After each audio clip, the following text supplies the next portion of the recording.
Recently, during an interview, Representative Alexandria Ocasio-Cortez said that millennials and her generation and the young Americans, even before the millennial generation, or excuse me, after, they view climate change in a much different way. And she mentioned that we basically have 12 years left to do something about it before catastrophe.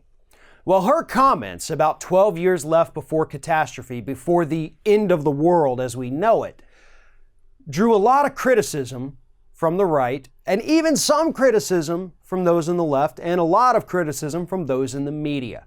Well, according to climate scientists, Ocasio-Cortez was 100% correct in her assessment. Here's what we know. The IPCC released a report back in October that said we have 12 years at our current pace. We have 12 years left by 2030 to drastically reduce our emissions globally, or else there is nothing we can do to stop the 2 degrees Celsius warming, and that is going to bring on the worst effects of climate change. That is basically what that report told us. At current rates, 12 years before catastrophes start, and we've kind of hit the point of no return almost. So climate scientists have now had to come out and set the record straight to the media and to the conservatives and to anyone trying to criticize Ocasio-Cortez for accurately stating what's happening. She was talking about what all of the reports have been telling us for quite some time now, because the IPCC wasn't the only report that came out late last year that told us this. We have known this for quite some time, and here's the kicker. We may not even have that 12 years. Because if emissions continue to increase, which they did last year, then that 12-year time frame is going to shrink up a bit as we continue spewing more pollutants and carbon into our atmosphere. 12 years is a best-case scenario at this point. Now, sure, we can reverse this. We can stop this.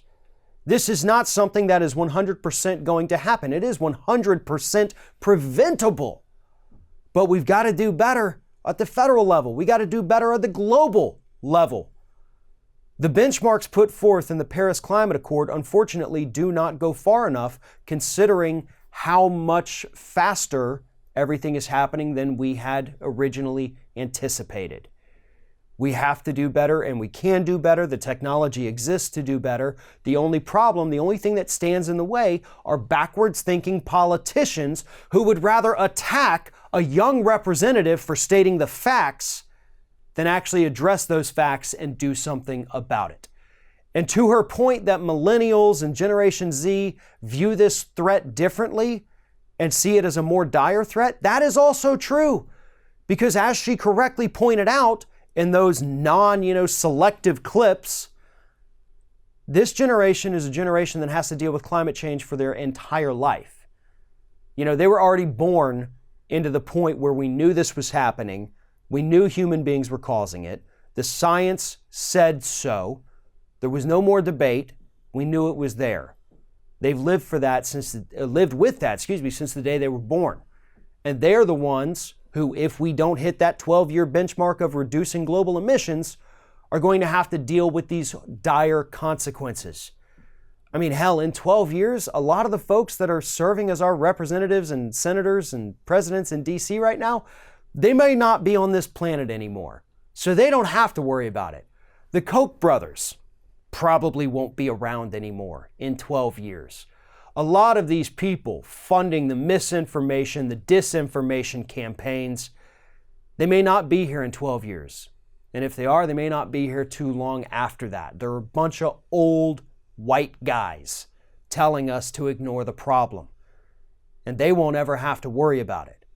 But we will. This will be our new reality if we do not do something immediately. Every week, every month that we put off action is a month that we lose. I mean, at this point, when you're talking about only 12 years left, 1 month is actually a pretty bigger piece of the pie than you would think. Because 1 month easily stretches to 2, then 3, then 4.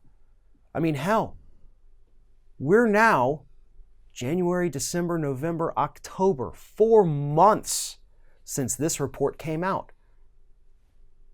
That's a lot of time that's ticked off the clock while we're still sitting here criticizing a congresswoman who tells us that we need to fix this problem. That's how pathetic we've become as a public. We would rather attack the messenger than address the problem that she's telling us about.